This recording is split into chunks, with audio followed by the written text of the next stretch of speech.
On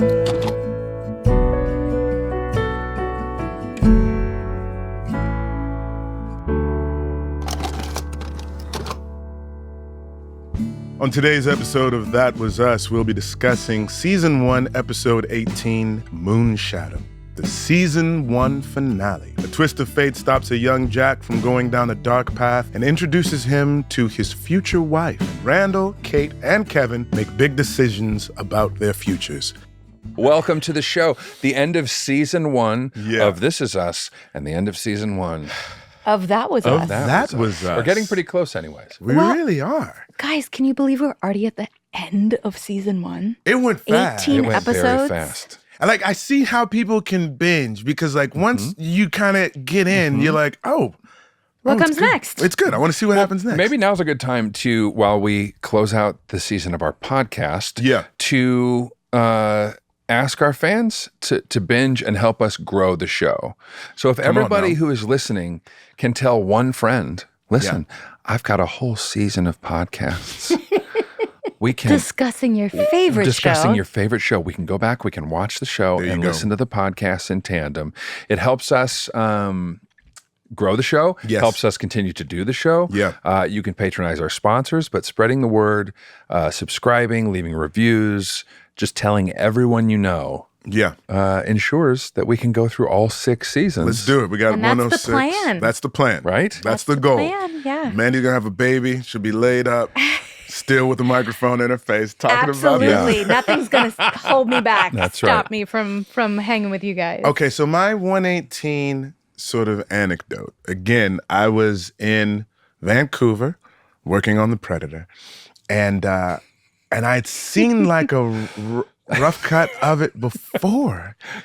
And It's almost like you just really want people to watch Predator. That too. They're like, listen, That too. Go wherever watch The you are, Predator. It was a you can good time. find it anywhere you stream films. But I called Fogelman. I had this phone call, and I said, "Hey, man, you sure that's how you want to end Season 1 of the show?" Yeah. And he was like, "What do you mean?" I was like, "I'm not comfortable." I don't like it, Daniel. I was very uncomfortable. Not because it wasn't excellent, because it was, but it was how excellent it was at making me feel uncomfortable. And so much of the show kind of leaves you feeling warm and fuzzy and sort of like, like you said, like a blueprint for living life or whatnot. Yeah. I felt like this one's striking purposefully, intentionally, a very different chord. And he said very smartly, he's like, we got to give them something that leaves them on the hook so they can see what happens. Yeah. You know what I mean? Sure. And I was like, okay. Because I remember, we didn't do a table read for this, but even in just reading the episode, because I refer to it, the Mandy and Milo argument, as the scene. Because they shot it and they tried to do it in a oneer. Yeah. And then there was one little cut. edit. Was it 2 or 1 ultimately? I can't remember, but you guys rehearsed it As one. like a play. Yes. You know what I'm saying? And Ken was I remember just watching him walk you guys through that and everything. He's like, because there's a lot of overlapping dialogue. And he's like, you guys have to say that, but you have to listen at the same time and make sure you're hearing what the other person. So real quick, because we'll get to it, how long did you guys work that scene? Because that scene was a beast. It was a beast. We did this sort of faux rehearsal where we kind of choreographed it, for lack of a better word, for camera positions and stuff, since we were aiming to shoot it in one shot. Right. Helping our Steadicam operators know where we were going and that we were all sort of on the same page. Yeah. So I'd say we had one rehearsal. It was maybe we were done with work early on a day and kind of went to the Pearson house and walked through it as a unit to kind of figure out our little steps and stuff. But I remember Milo and I not wanting to rehearse it too much. It was just sort of let it live and do its thing on the day. But I too remember Dan coming up to us at some event and telling Milo and myself that this is how we wanted to end the season. Yeah. And that the episode was it was just really going to be Jack and Rebecca and kind of their how they met, and obviously they're standing present day. And I just was like, wow, this sounds so acting. Yeah. And 2, like, I had the utmost faith and trust in Dan's intentions and you know, where he wanted to take the show ultimately. But like, I was like, oh, wow. I felt uncomfortable as well. It was uncomfortable. So let's start with that uncomfortability. Yeah, because it all starts with Jack. With a drunk Jack behind the wheel going to see. But he makes it to the bar. He makes it. So the audience is going, okay. Yeah. But he's in the car. Like, the car ride is a little wild, and I think he doesn't. He makes it. He doesn't perish on the way to the club. Yeah. All right. So that wasn't it. Yeah. And then it's sort of, okay, then they sort of flash back to a clean-shaven First time we've seen him clean-shaven. First clean-shaven Jack. Young Jack. Young Jack. Baby Milo. Helping out Mrs. Peabody. Not taking too much money, just trying to be a good dude, to be of service. She gave him $5 for fixing his car, etc. And then we hear for the first time from Mrs. Peabody, how'd you come back from Vietnam so nice? Which I think that's the first time that we know. Yeah, it's a big piece of information. That Jack was a vet. Yeah. And he says, I was just a mechanic. So maybe like not being caught up in the action, like had something to do with it essentially. Yeah. Again, more information like, oh, okay. He was a mechanic in Vietnam. Right. Good to know. Let me file that away. Let's clock that. Okay. Yeah. Then we see young Rebecca Malone hanging out with her homies. Yeah. And this reminded me because they're talking about, like, one's pregnant. Yep. The other one is, I don't know if she's married or whatnot, but like they're all sort of like ensconced in domestic life. And you are the artist. Yes. You're the singer. And it made me ask this question. Have you guys ever tried to share your dream of what you wanted to do with people who were just like, huh? For real?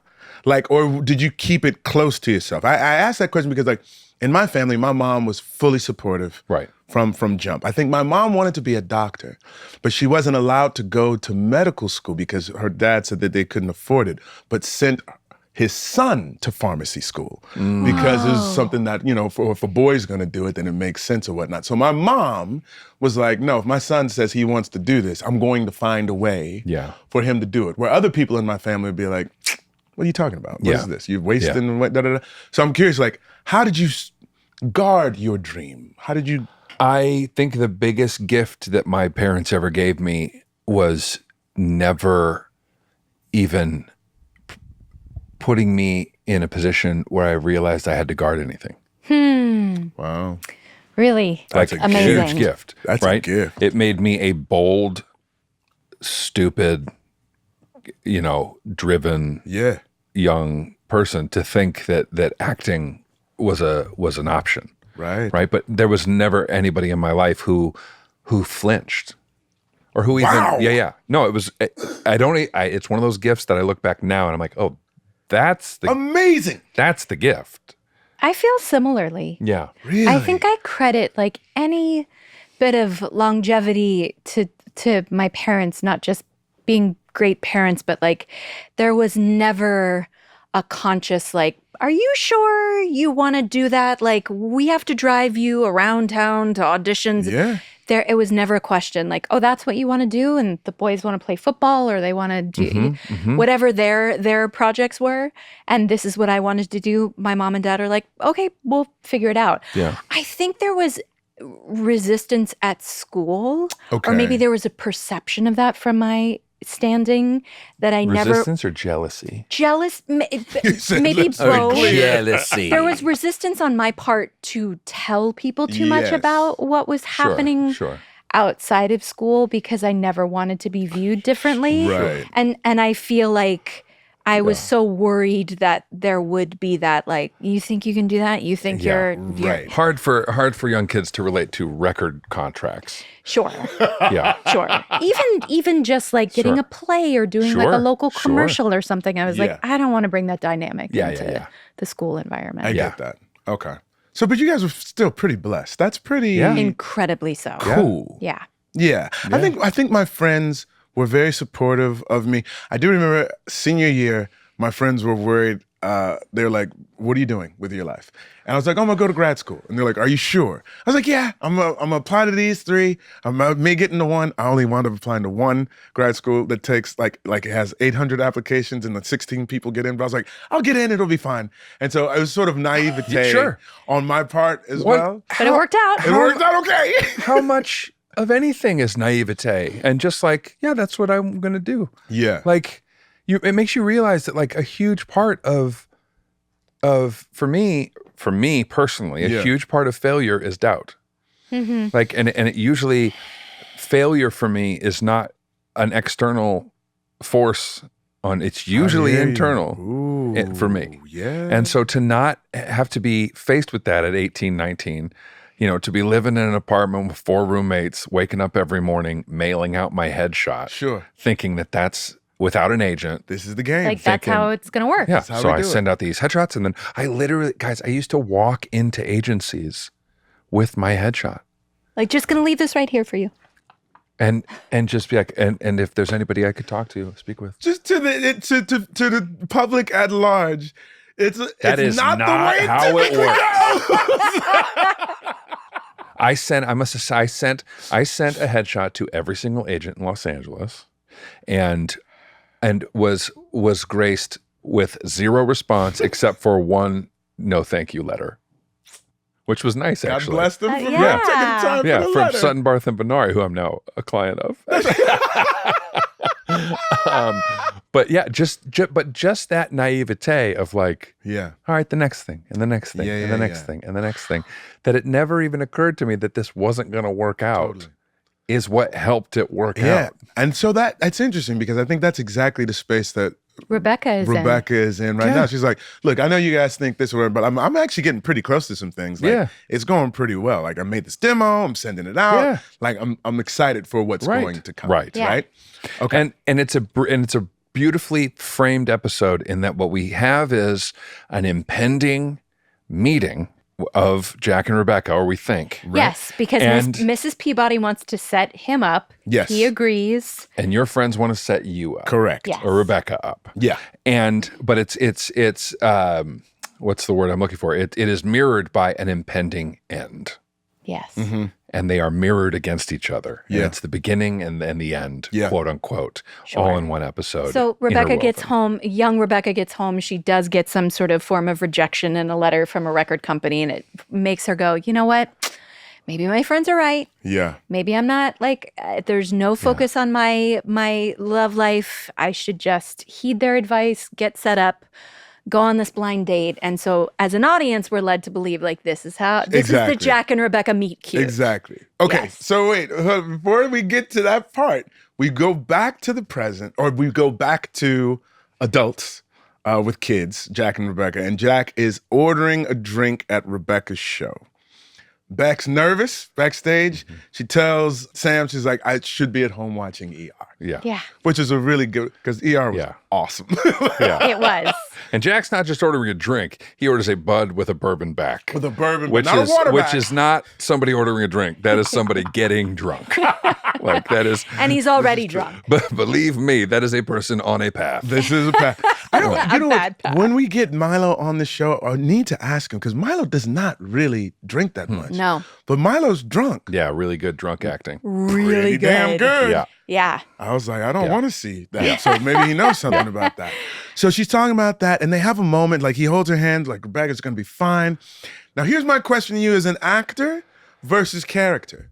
When you go forehead to forehead with a dude, do you feel like you might be sending a signal making yourself available? Hold on. Sterling, are you saying she asked for it? Because I don't like the way this is going. I'm not saying anything. I'm saying, as a human being, if you come forehead to forehead with a man when you're holding with an ex-lover. With an ex-lover. Oh, ex-lover, my ass. Look, because was it the most appropriate? Probably not. I just, in that moment, I was like, I am so nervous. This is he's my touchstone. Yeah. We're in this together. We're on this tour. There's so many people out there. I'm with you. I disagree with Sterling. No, I'm not disagreeing with you. No, Sterling. I'm not disagreeing with you. I was just trying to justify. I had to justify that to myself. If we went to forehead, we would know exactly what it was. Correct. Yes. We would know exactly what it was. You're not ex-lovers. This is me and Mandy Moore touching base. I absolutely feel like she was surprised by the way that he turned that around. Yes. Because I think her intention was very clear of like, this is my buddy, we're in this together. Yes. Of course. He's my rock in this, and I'm terrified at like the prospect of a room full of people out there, and why am I doing this to myself? And why did I think I belonged here? And a million questions are sort of like, surfacing. We're going to have Sam on later in the episode. We'll ask him. We will. Yes. And I totally agree with you. I was wondering if it was one of those moments as an actor and a character, if there was any schism. For sure. There was some schism, but I had to sort of buy into the fact that like, there was zero intention. Sure. Look, Yeah, of course. No matter what is happening with Jack, at the end of the day, these are two people who are cosmically linked and connected. Yeah. And I think without a doubt, Rebecca knows that they're going to find their way through this moment. Right. So it's like, it is the furthest thing from her mind. Yeah. When he does make that move and is inappropriate and tries to kiss her. Puts him in check immediately. Yeah. But it's just like, I think the biggest letdown. He was right.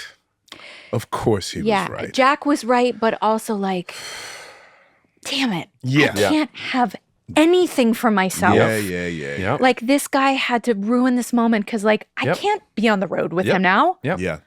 There's no possible way to go through with the show. Like, and it just was, I think, so absolutely defeating and deflating for her. Yeah, so she bounces out of there. You know, I can't believe you did this. She goes to call Jack. Yeah, she goes to call Jack. Walks right by Jack, who is just blah blah blah blah blah. Who at this point in the editing has been through, I'm pretty sure, 6 drinks. Which is a lot, a ton of drinks. Yes. Yeah. So then we go back and we hit up young Jack, and his dad belittling him. And I want to, if you can find my man who plays Jack's dad, this guy it should be on the document here. Hold on. Was so damn good. And he's one of those actors that we've seen like all of our lives in a million things. But he did such a good job. Peter Honorati. That's right.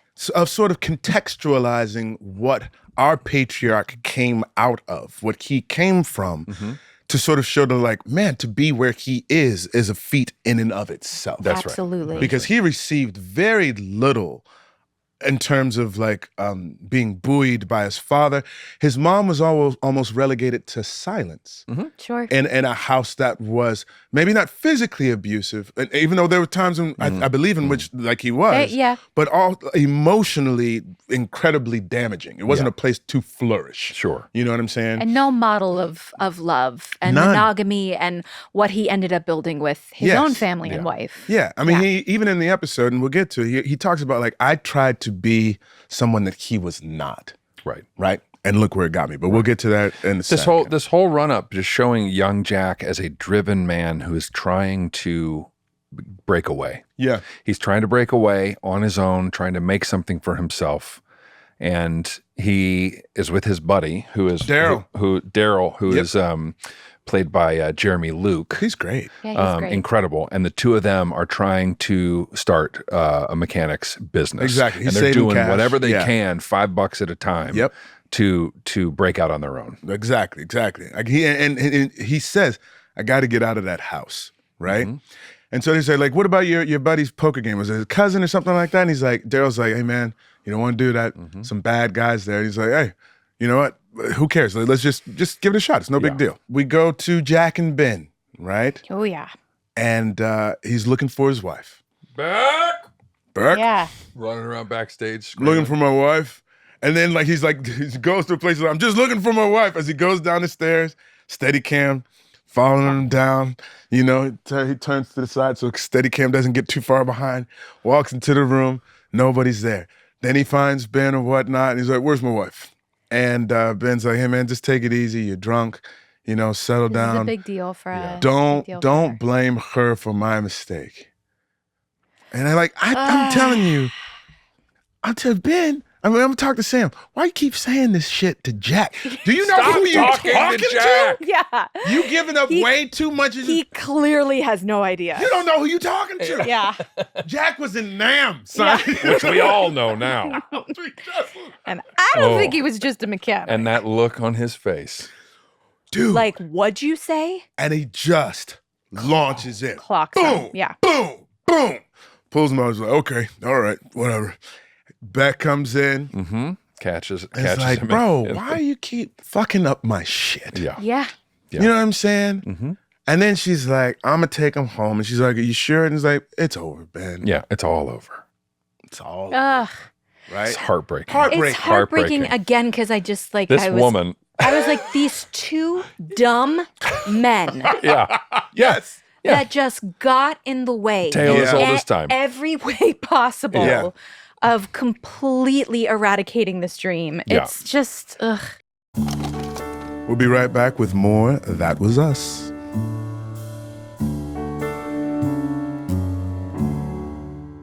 I could talk about my experience with Airbnb because I've been using it since the very beginning. Same. I've used it across 3 or 4 different countries. Really? Because when I go somewhere, I want to be comfortable. Yes. I want to have my own space, and I want my space to be in the middle of the action. I don't want it to be where all of the hotels are located. Sure, you don't want to be removed from the action. No, I want to be in the city. I want to be amongst the people. Yes. Feel local. I want to feel like a local. Yeah. And the best way to do that is to stay in someone's home. I love that. I love that. While you're away from home and traveling, your home could be an Airbnb. What better way to earn a little extra money or offset some of your other travel expenses? This year, I'm going away for work. I might be gone for 6 to 8 months at a time. And so not only do I need to find the perfect place to stay where I am going, but while I'm gone, I could list my home or our brand new guest house on Airbnb for whoever may be looking for that perfect place to stay. Well said, sir. Listen, when you're on the go a lot, or are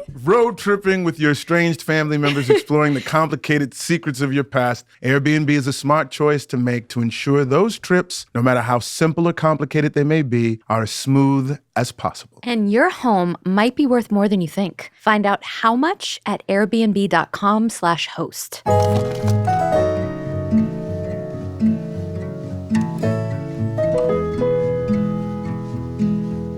Here's a question to you real quick, because I know they were like, especially in season 1, there's a lot of feelings about Beck and like Rebecca and what kind of wife/mother she was or whatnot. Like, what was the heat? What was happening around this episode? How are they feeling, the public at large? I think just in general, there was not a lot of love lost.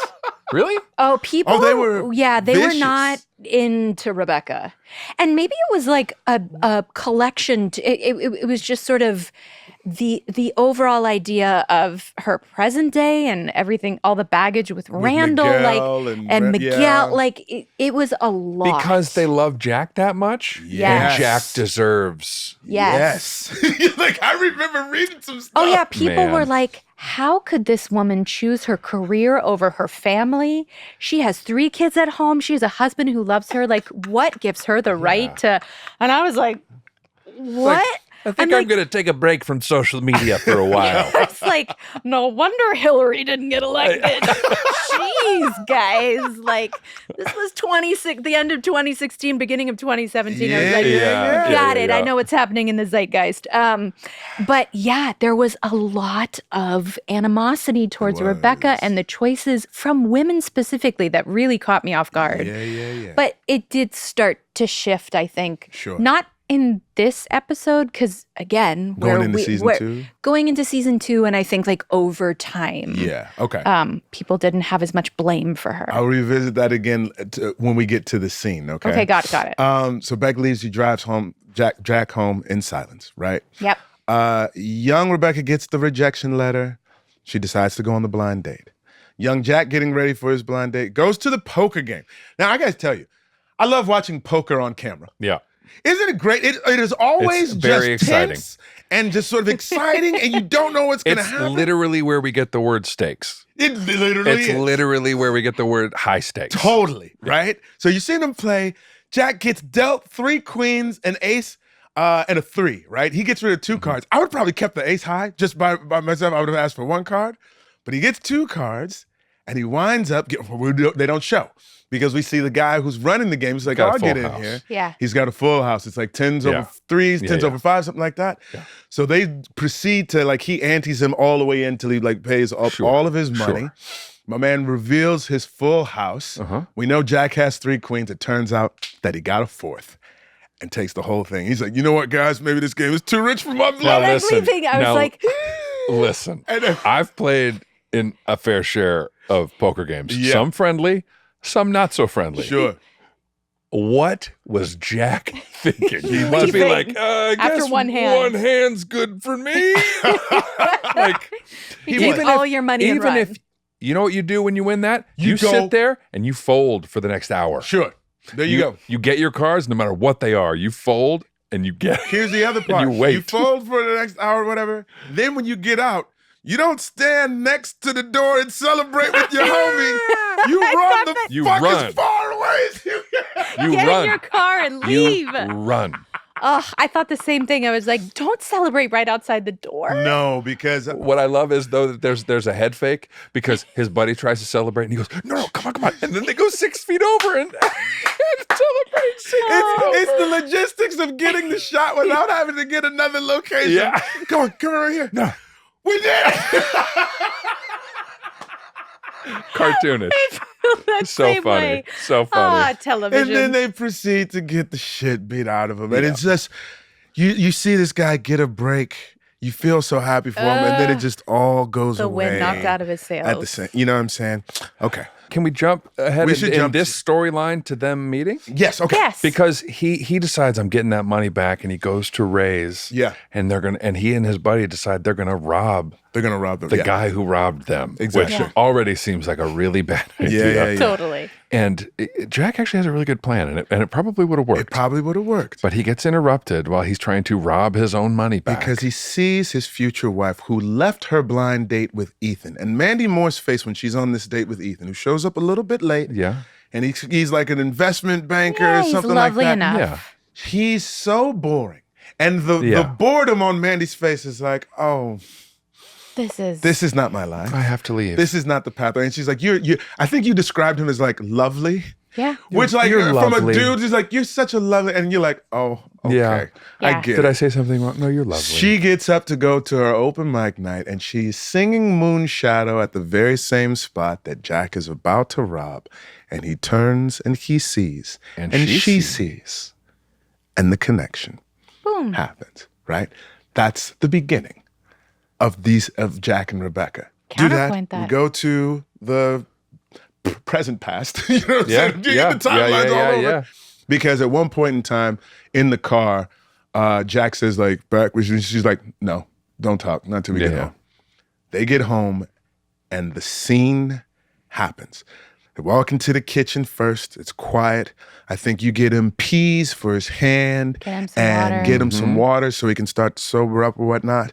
And then, you started? Jack starts it? I can't remember. I can't remember we're just sitting in silence. And then they start to talk. And all the frustrations start to boil up, right? And there's a couple of bars that I got to remember because there's words that are said. And this is something that we've talked about as married people, right? Mm-hmm. We try to actively avoid having to say like, I didn't mean that. Right. Try not to say stuff that you don't mean because you should be held accountable for every word that comes out of your mouth. Yes. And they say some stuff that it's like, Even the next day they say like, hey, I know we were in the heat of the moment. But we meant those But things. we meant it. And you can't take that stuff back. Ooh, I'm curious. What? I have no life, Rebecca says many times over and over again. And then when she's trying to say what she's trying to do, he says, you're a 40-year-old woman singing covers in pubs. That is not a career, Rebecca. That is ridiculous. Oh. Uncomfortable. Yeah.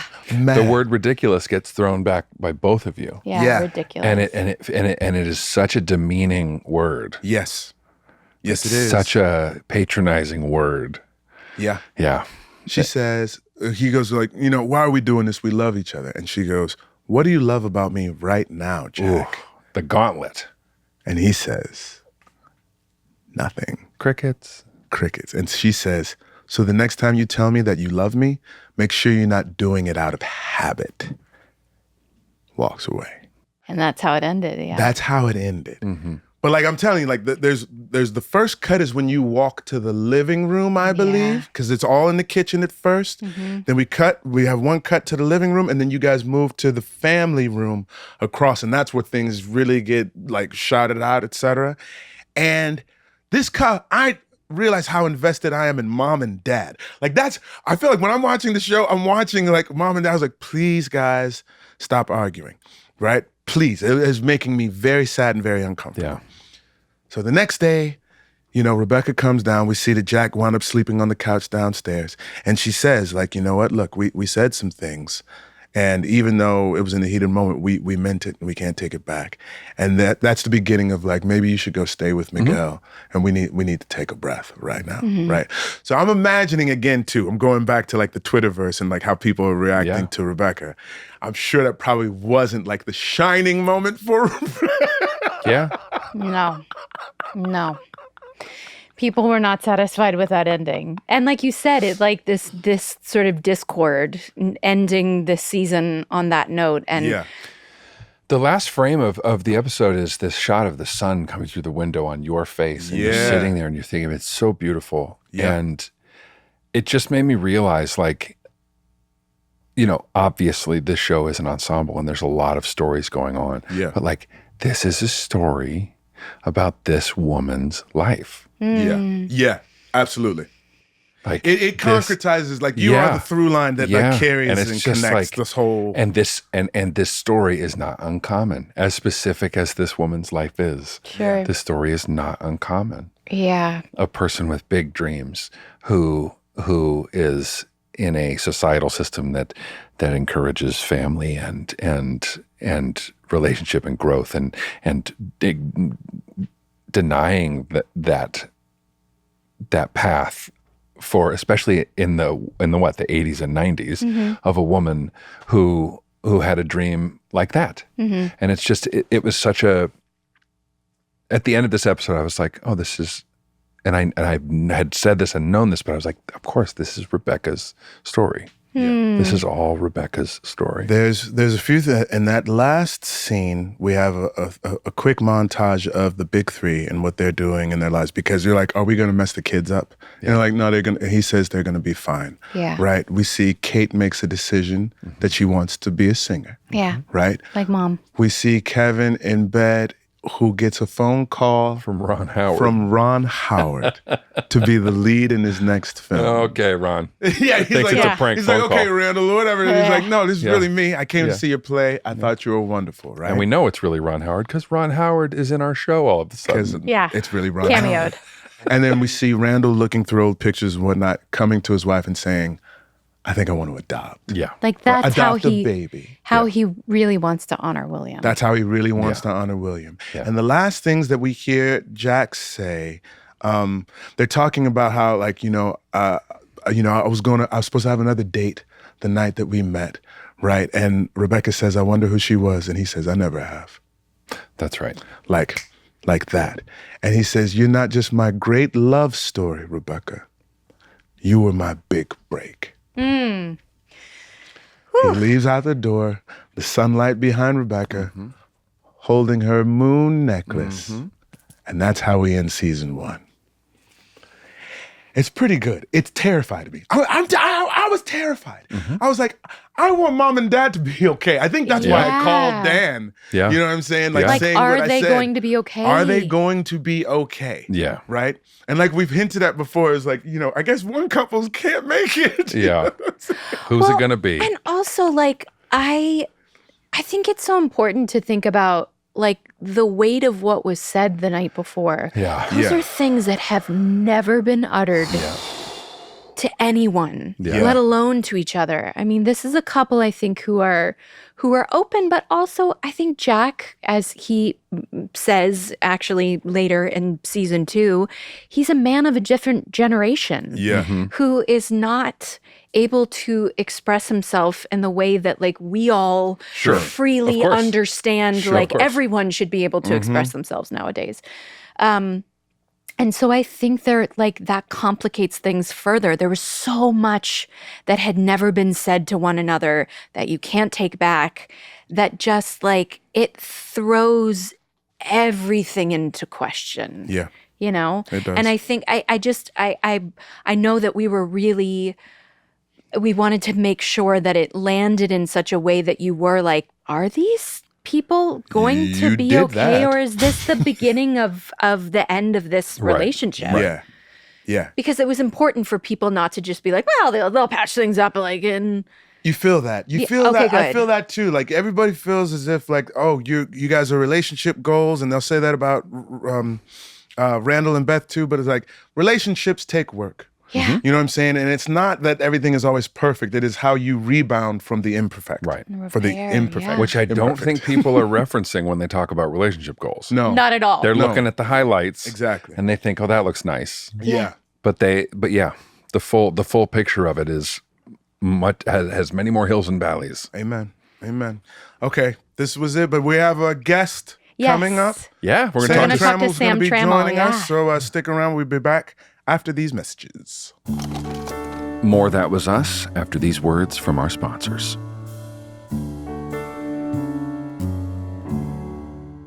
Gang, everybody has a type for hair, that is. And for our hair, we love partnering with Ouai. Their shampoos and conditioners are made to deliver what's just right for your hair type. What kind of type of hair you got, Saul? Chest hair. And chest hair should not be ignored. It needs to be conditioned too. Yes. Absolutely. I have fine hair. Yes, you do. I do. You're so fine with your hair. No. I have fine hair. I wish it were thick, but nope. But I do love my Ouai products. Yeah. I love the way they smell. I've talked about it on this podcast before. The body care, specifically the scrub. Oh, in the St. Bart scent. Yes. That's my jam. My wife got real excited when she saw the Ouai products come to the crib. Like, she sniffs me a little bit longer. She sniffs me anyway. She's a little bit like of a puppy in a very sweet way. She likes to sniff. When I have her on the way, she sniffs a little longer. Get Ouai products. Come on, they'll now. sniff you a little bit longer. Listen, the point is that Ouai has products for any kind of hair, whether it's fine, medium, or thick. Ouai has got you covered. Do you want soft, shiny hair that doesn't weigh you down? What I wouldn't give. Ouai's conditioning hair mask for fine to medium and thick hair types instantly restores hydration, it fights frizz, and strengthens strands. So if you're craving volume or you're in need of moisture, Ouai has you covered too. No matter what your hair care needs are, you will not be disappointed by Ouai's quality and incredible scents. And don't forget to check out Ouai's Detox Shampoo. Let it cleanse away your buildup and give you that refreshed and clean feeling. Whether your strands are fine, medium, or thick, Ouai has shampoos and conditioners that fits your type. And if you're not sure what your hair type is, Ouai's website is there to help you figure it out and find the best ways to treat your hair. Wash your way to healthy hair. See what I did there? Wash your way. Wash your way to healthy hair and get a hair routine that's made just for you by Ouai. Go to THEOUAI.com and use promo code TWU for 15% off any product. That's THEOUAI.com, code TWU.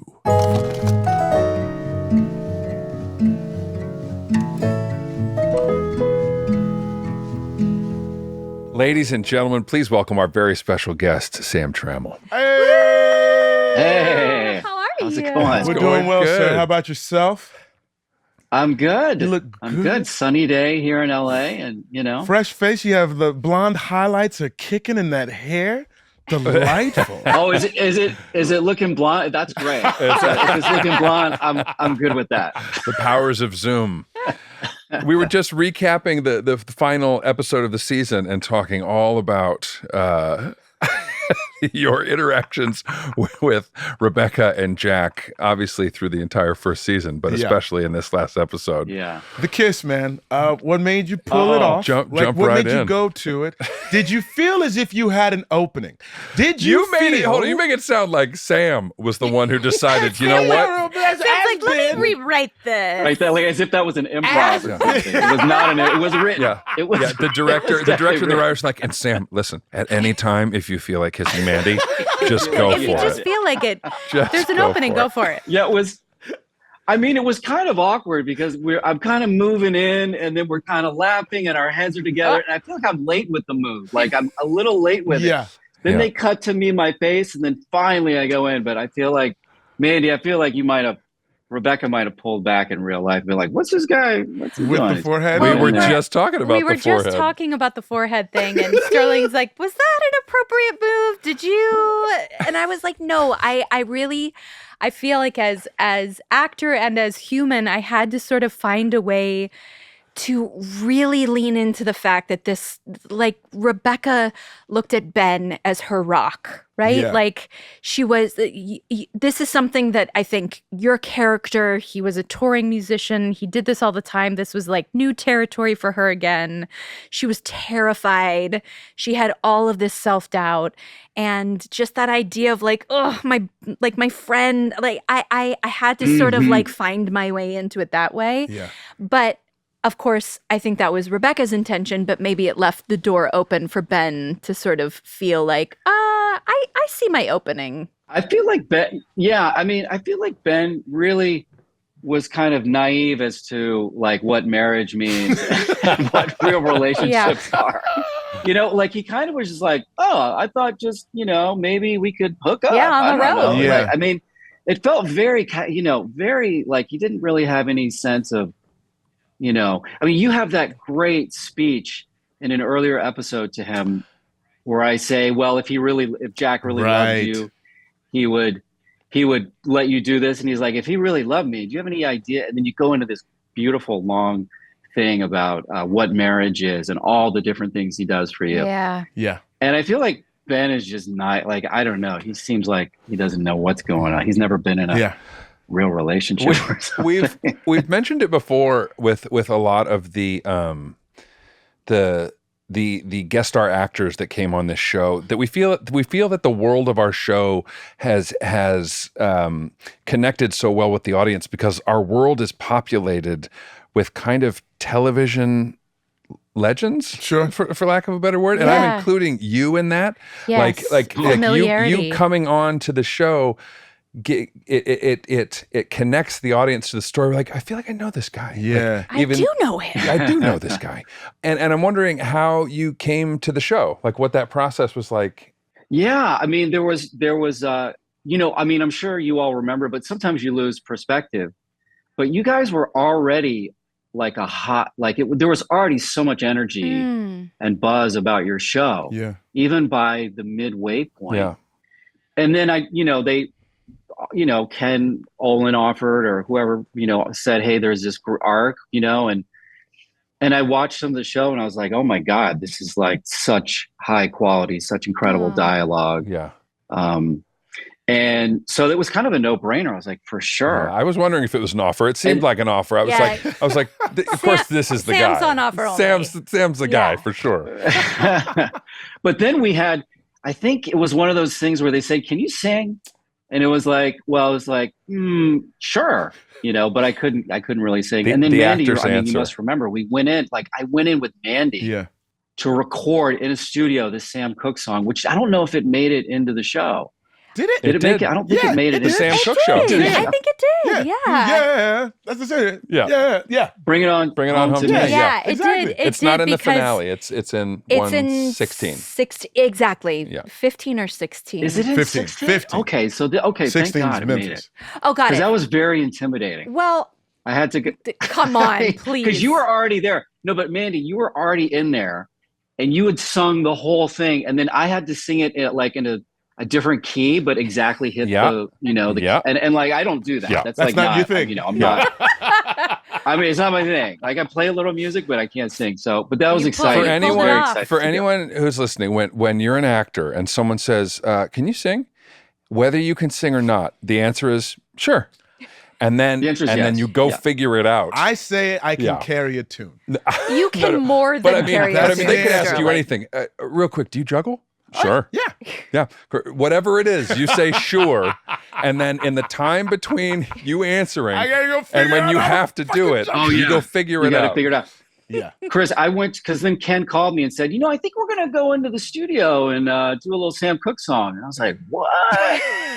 And, in my head. And then I went and saw this this vocal coach, this music teacher for like 5 sessions in the Valley. Like I was like, I'm going into the studio, I got to sing, and so it was yeah. And you nailed it. Like, you nailed it on my back foot, but it was fun. It was fun to it was fun to go and figure it out. I'm just reading this thing. Did you have to did you practice to have like the song in a certain scale, and then when you came in and heard Mandy singing it, she was singing it higher? Yes, that's what it was. Oh, boy. Yes. Oh boy. It's my fault. She can do that. Oh boy. Oh no. Mandy's like, I like this key. I know, exactly. Oh no. She's like, we're just gonna do with this G sharp minor, I'm like, of course, a G sharp minor. Yes, what other key would we sing it in? I have a question. It was fun. I have a question. So, like, all your scenes are with Mandy, with Milo. Just talk to me a little bit. Did you guys know each other, Mandy, Sam, before? You guys just met on the show? We did. Had a good time working with each other. So Did you and Milo know each other? Did you know Milo? No, I didn't. I only knew Chris. We did a little movie, a few years before. Yeah, that's right. What'd you guys do? We played a couple of very different white supremacists. For real? That's like is that your bread and butter? Listen, I told you, I'm 6'4". I've got a shaved head. Very intimidating. And you need a white supremacist. You get Chris Sullivan. We were in a movie called tell me the name, Sam. What's the name of it? Imperium, starring Daniel Radcliffe. I wrote it down. And he played an FBI agent who was infiltrating a white supremacist, white nationalist organization. No. Well, yeah, Daniel Radcliffe. Yes. Trying to shake that pot around. And I played the very nice white supremacist. The guy next door. Yeah. No, well, and you played. I see that. That makes sense. I'm like, if I wanted to deal with a white supremacist, I'll deal with Sam. Just like, come on, it's all good. The water's fine. We had a white power barbecue at Sam's house. Did you? Yeah. In the film. Don't clip that. Understood. Do not clip that. In Sam's house. What was it like, the confrontational scenes with Milo? Because I always say this, I don't want to cross Milo Ventimiglia. What I mean is Jack Pearson, but also Milo Ventimiglia.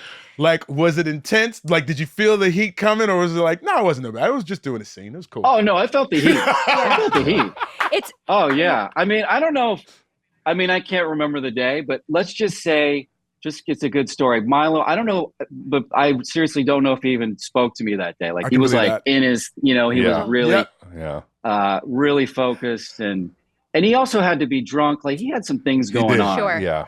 So he was really, and I was like, that's cool, because we don't need to, Sure. he just needs to hit me, I just need to grab for him and he hits me. Poor unsuspecting Ben. We were laughing about it earlier. It's like, do you know who you're saying these things to? It's like, read the room. Like, you keep volunteering information that he didn't have. Like, time and again. I was like, bro, you should ask a question. Ask him what you know.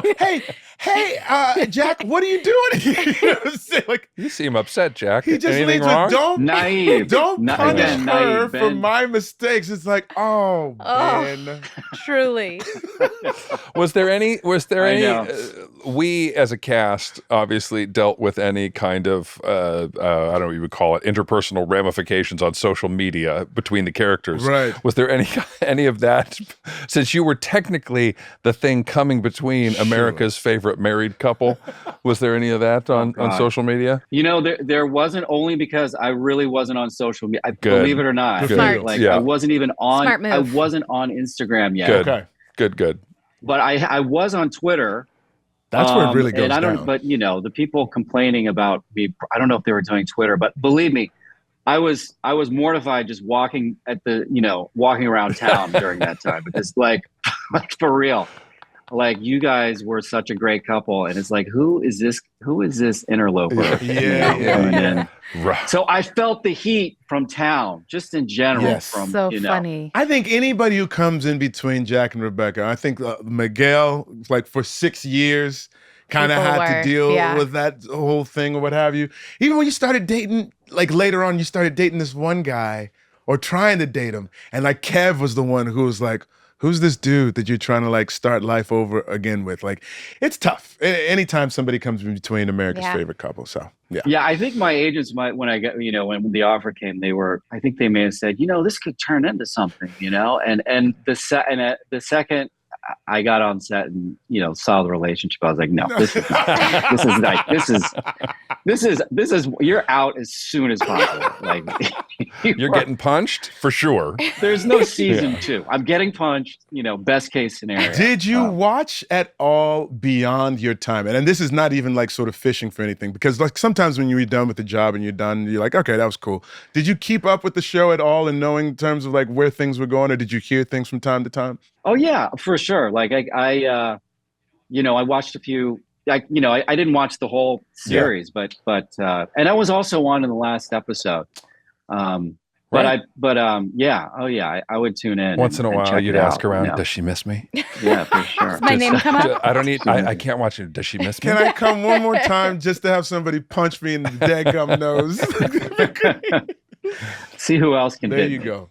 Dude, thank you so much for making time to hang out with us and reminisce. Is there anything that you'd like to share with our audience about what you're up to these days? Yes, where we can find you, see you, support you? Oh, yeah. I have a Civil War miniseries that's going to be coming out. Fantastic. Fairly soon. It'll be streaming, on a spot near you. It's really interesting. It's Roland Joffe directed it, and we have a bunch of great actors in it. Fantastic. And I play Jefferson Davis. Yeah, all right. But it's interesting thing. It's 3 women spies for the North. It's a true story.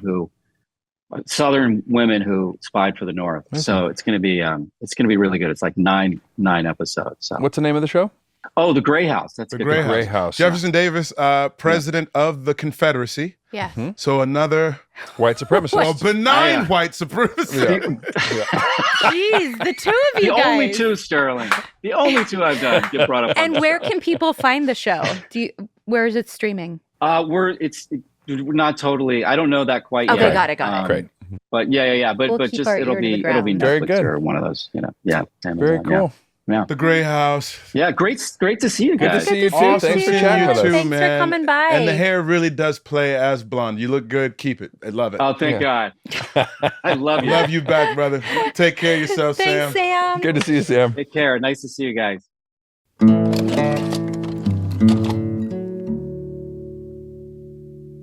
Welcome back.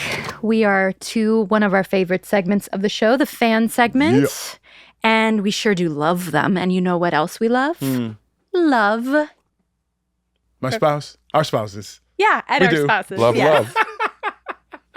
At the end of this episode, Jack tells Rebecca what he loves about her. He paused initially, but now he comes back after a night of sleep and he says he loves the mother that she is, that she's still the most beautiful woman in any room, the way she laughs with her entire face, and shout out to Mandy Moore, you do laugh with your entire face. How she dances funny and not sexy, but in a sexy way, which is also Mandy Moore. I don't know about that. It's just funny. And that she's still the same woman who all those years ago ran out of a blind date because she simply had to sing. Yeah, so for today's fan segment, we asked you to tell us what you love most about your spouse so we can help make their day and remind them just how wonderful they are and just how much you love them. Let's do this, man. We love. We love it. We love it. Really going to make the day of one special spouse. We are. So we're going to start it off. We wanted to highlight this really beautiful letter from Ashley, who wrote in to tell us all about her incredible husband, Joey.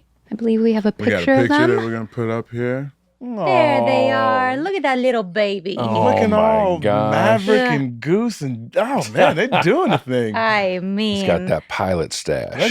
He's got that sexy pilot stash. Ashley says, my husband Joey is a Navy pilot, and my favorite thing about him is no matter how crazy our life is, he embraces the adventure and is the calm to my anxious. He made it home from his most recent deployment 1 month before the birth of our first child, born in March. Although I had to do most of our pregnancy alone, quote unquote, he tried to be there the whole time. He would attempt to schedule his flights so that he could FaceTime into every OB appointment, even if it was 2 a.m. wherever he was in the world. He read what to expect when you're expecting before he left, so he was prepared to talk about some of the harder pregnancy things or things he thought that I would be anxious about, and so much more. He is the best husband and dad, and I am so thankful to be his wife on this adventure.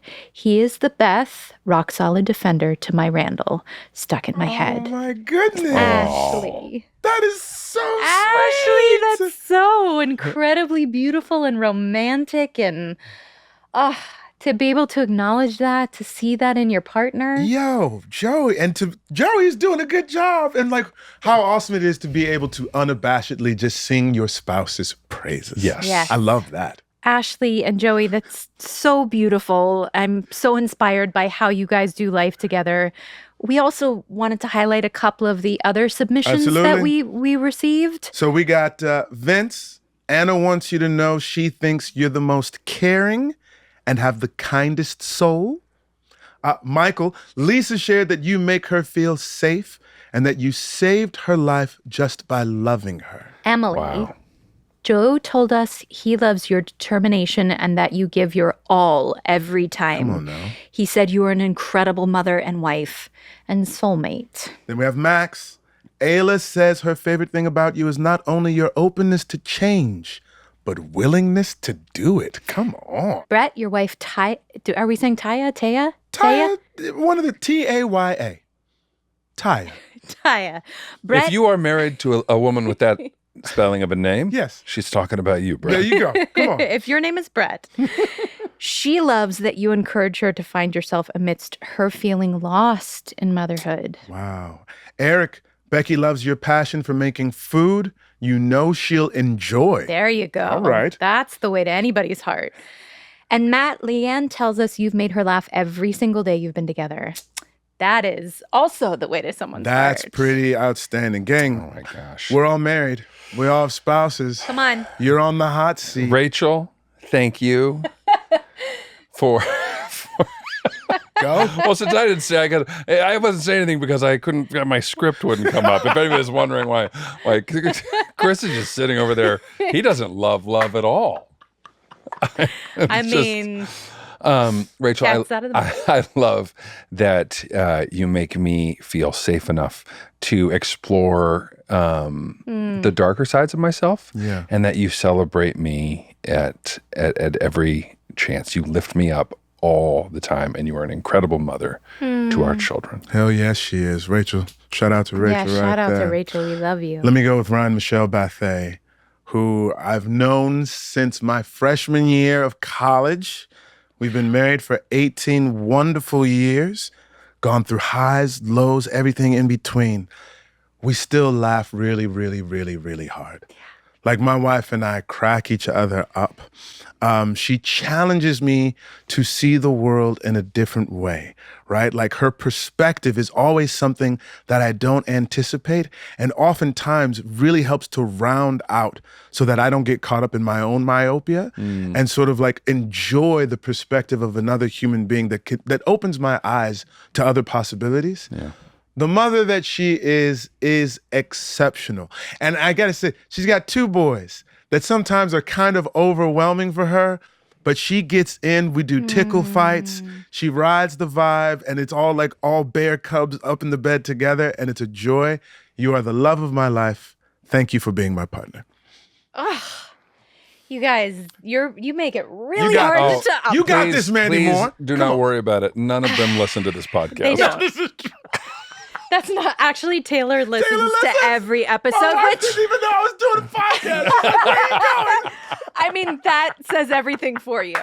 I don't know how I lucked into finding this human in this lifetime. I am so exceedingly lucky. For any compliment anybody ever gives me of like, you're a kind person, I'm like, oh, you don't know my husband. Like, he is by far the better half of the couple in every discernible way. I just have so much admiration and respect for the man he is, the friend he is, the husband, the son. Like he no one is more like determined to be the very best at like without being a perfectionist. He always puts everyone else ahead of him. He is the best dad. I'm just like, I thank my lucky stars every day that somehow I was able to like find him and convince him to be with me. And he's my favorite. He's just my favorite person to be with all the time. And I tell him that like just every day. Like I'm so glad we get to be on this adventure together and just like get to hang out, you know? Yeah. Like he's the greatest. We love our spouses. We love our spouses. We love love. Taylor, Rachel, Ryan, thank you for allowing us to hang out with each other and do this thing while you handle everything that needs to be handled. In the meantime, in between times, we love you. We thank God for you. And thank you for everybody who wrote in to our email account. That was us. pod@gmail.com. Feel free to write us anytime, literally anytime. The internet is open 24/7. 24/7. And you can write us an email whenever you want. This is the end of the season, gang. So if you don't do the email, if email's not your thing, you don't believe in computers, I completely understand. You can call us. 412-501-3028. Leave a voice message. Let us know what's going on with your life, how the show has touched you, and how you have touched us. It's full circle. Yeah. And if you don't believe in computers still at this point, we should work on that. Probably. We should. Because I'm you not can't listen sure to the how podcast you're listening or watching. You can listen to it on the phone. If you're listening to this podcast and you don't believe in computers, it's a little computer. You are wrong. But this may be the end of season 1, but we are back with season 2. We're just rolling right in. Going right into the next one. That's right. Stick with us, gang. We'll see you on the next episode of That Was Us. Later.